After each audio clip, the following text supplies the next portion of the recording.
my God. I just figured out that my car has this little thing where I can set this here and I can drive. Hooray! I'm so happy. Okay, because I've been wanting to make a video and look, my eyes are still on the road. I'm not even going to be looking at you, but I am going to be talking to you. Hi, how's everyone doing? I know I haven't made a video in a while. I wanted to talk about this topic today, but I was running late. I was going to a life coaching session, or I have a life coaching session that I have to drive to, and so I thought now would be the perfect time to just make a quick video. Something that I've been thinking a lot about lately is the concept of emotional purity, and I think it kind of relates to introverted feeling in the Myers-Briggs, and I'm also just been sort of reflecting how emotionally pure are my actions and how to make sure that the decisions that I make are emotionally pure and stuff like that.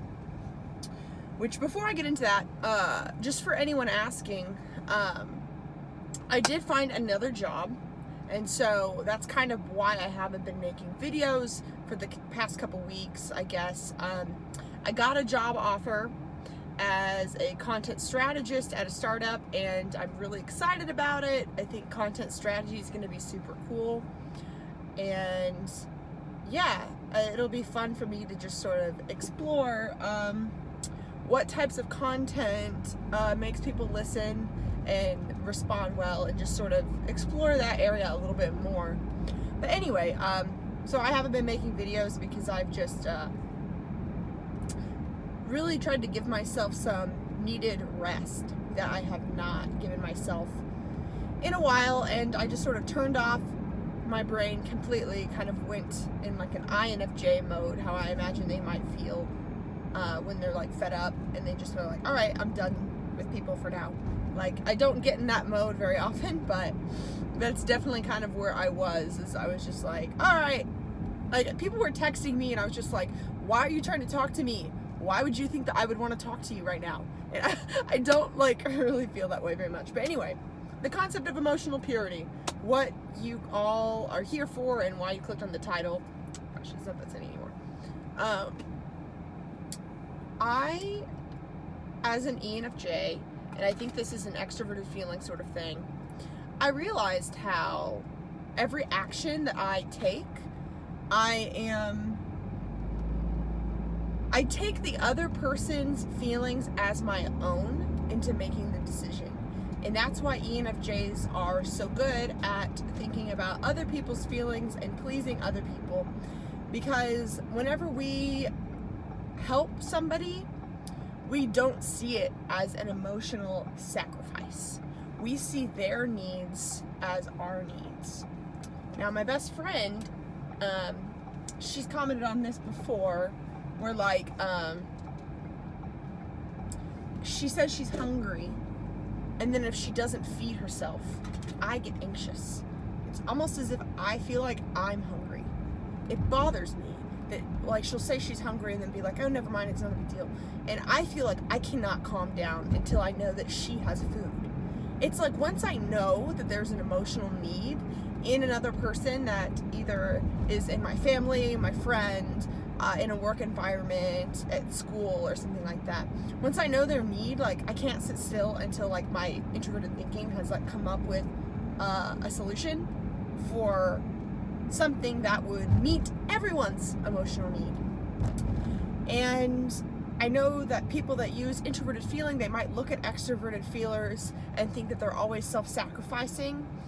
And I'll tell you that extroverted feelers, they don't feel like we are self-sacrificing because we view the other person's emotion as our own. We feel it as if it's our own.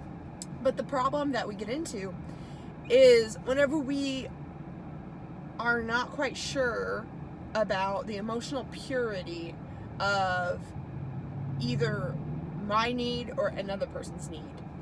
And I came to this huge realization a couple days ago where I realized that somebody that was in my life that I really respected and that I thought that I had feelings for at one point,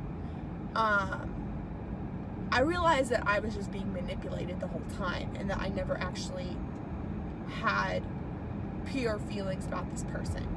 The only pure feelings I had was sort of recognizing with extroverted feeling that the other person really craved my attention, and me liking the feeling of my attention being craved. And I think that for extroverted feelers, it's such a snap judgment to decide what to do in everything we're doing, especially ENFJs, or just like moving forward, that I think it's just kind of such a subconscious quick thing to sort of decide, like, all right, I'm picking up their feelings, I'm picking up their feelings, I'm picking up my feelings. All right, what should I do to meet the needs of all of these feelings? All right, I'm gonna do this. And I realized that, like, my ENFP best friend Crystal, that you might have seen in one of my videos before, she doesn't do this at all. In fact, she does the opposite. It's almost like she can sense whenever somebody really needs her and whenever somebody thinks that they need her. And it's like intuitively she just like gives the silent treatment, or acts like your problem isn't a big deal whenever like she knows that you can handle it. It's like she gives you what you need, not necessarily what you're asking for. And I realized, like, there's been lots of times with my ENFP best friend where I have felt like I need her and she's let me down and she's not been there for me. But I sort of realized that, looking back, every time that I've like actually needed her, she's been there. And there's several times when I thought I needed her because I wasn't in a good spot and I felt like I needed just somebody to talk to. And those are the moments when she's not there. And I realized that, like, it's almost like her NE can sense whenever I don't purely need her and I'm just reacting off of this sort of general feeling of just needing someone to talk to. And she doesn't like to feel like just someone to talk to. She only wants to be there for me whenever she feels like I truly feel like that I need her. And she always responds to that, whether or not I'm conscious of it or not. And I was sort of thinking about how can I, okay, in so many of my relationships, for example, like I feel like I get a lot about how people work, about how to work with families and friends and stuff like that. But as far as romantic relationships, I just have to say, like, I have a lot to learn because clearly I've never been in a successful relationship. I know that's pretty common of people my age. Hello guys, it is a few hours later. My video just sort of stopped for some reason when I was driving. So I'm gonna try and finish up my train of thought that I was going on. So I explained how I, as an ENFJ, sort of pick up emotional needs that aren't mine, and I just instinctively try and fill them. I explained how my ENFP best friend almost does the opposite of that, and she kind of demonstrates emotional purity in the sense that it's like her emotion that she's reacting to most of the time. I don't know. That's, I think, too much of a tangent for me to get into. And then what I was starting to get into was about how whenever I am in relationships, it is difficult for me because I'm picking up their emotions and their needs, which may or may not connect with what my needs are. And I am prone to getting manipulated or confused, because if somebody has a strong emotional need, like, I can feel it. It feels like a black hole. Like, they just have this really intense need for intimacy. I like just get sort of sucked in and kind of like fill that role for them. And it can be really hard to know what it is that I want and what my pure emotions are whenever I don't really think about it much. For me, it's about picking up all of these emotional desires and needs and that people have. I just sort of tap into all of that, and then I try and make a snap decision that pleases all of that. But the thing is that it's more nuanced than that, because you shouldn't just try and pick something that makes all parties happy when that's not necessarily the best thing to do. Because you see, what's happened to me in relationships several times is that I've been attracted to like emotional vampires who crave intimacy so much that it's like they're sort of sucking my energy, and it's not a true connection. And I pick up on that. I pick up on like unhealthy sort of craving, idealizing, just a really intimacy starved person. I pick up on that, and my instinct is to just become that for them, whether or not it's what I want, because I will pick up their very strong desire, and then I'll pick up my desire, and then when you add them together, I come up with the thing that makes sense for both of those things. But what I think that I need to start doing is think about the purity of the emotion, about the purity of my emotion. I understand this might be like a confusing concept, and it's confusing to me, which is probably why I'm not explaining it as simply as I would like. It's one of those things where I feel like I'm on the brink of something, and maybe it's not all the way ready, I guess, for a video. But I guess here's some more of my thoughts of how I think this applies to my life. Do I want something because I have a pure desire for that thing, or do I want something because it's clear that they really, really, really want it, and I think that it would be nice because it would get me out of XYZ situation, or it might make me feel like I enjoy the attention? That's not as pure of a feeling.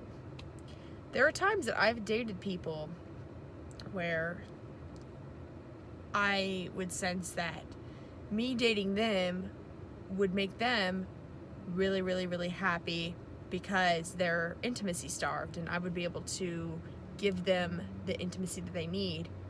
And it would make me happy in the sense that I enjoy when people crave my attention and I enjoy being needed, but it wouldn't make me purely happy. You see, whenever I'm not tapping into pure emotions, it's very easy for me to just make a decision of like, all right, what's the best option if we total the sum of your emotional needs and my emotional needs, what makes the most sense? Oh, sure, I guess dating you. And I never do anything I don't want to do, but like, I've realized though that your motive behind things is really, really important. And having a pure intent and a pure motive changes things. And I think that it's like, as an extroverted feeler and an extroverted sensor, I like to think that as long as the outcome is harmony, or the outcome is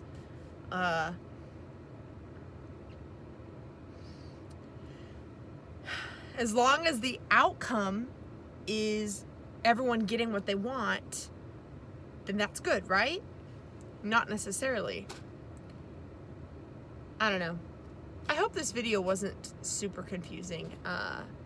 Normally, whenever I am explaining a concept like this, I like to say it in like 10 different ways so that it makes sense. But I guess I feel like I keep repeating myself and saying it in the same way. Really, try and pay attention to what your reasons are for wanting something. Do you want it because you like the attention? Do you want it because it would make you... Okay, like for example, I wasn't happy at my job, and I started to think that maybe I wanted to get a degree in sociology. And part of that was a true desire, but part of that desire of me thinking that I wanted to get a degree in sociology wasn't totally pure, because the main reason why I wanted to get a degree in sociology was to figure out a way to get out of my job situation without being brave, and that's not a pure emotion. It's not a pure emotion to... I didn't want to apply for sociology school inherently and intrinsically. I wanted it for sure. Some reasons were intrinsic, but the main reason was so that I didn't have to go to work. So this is maybe a better example. And when dating people, is your main reason for dating them because they light your world on fire, or are there other reasons?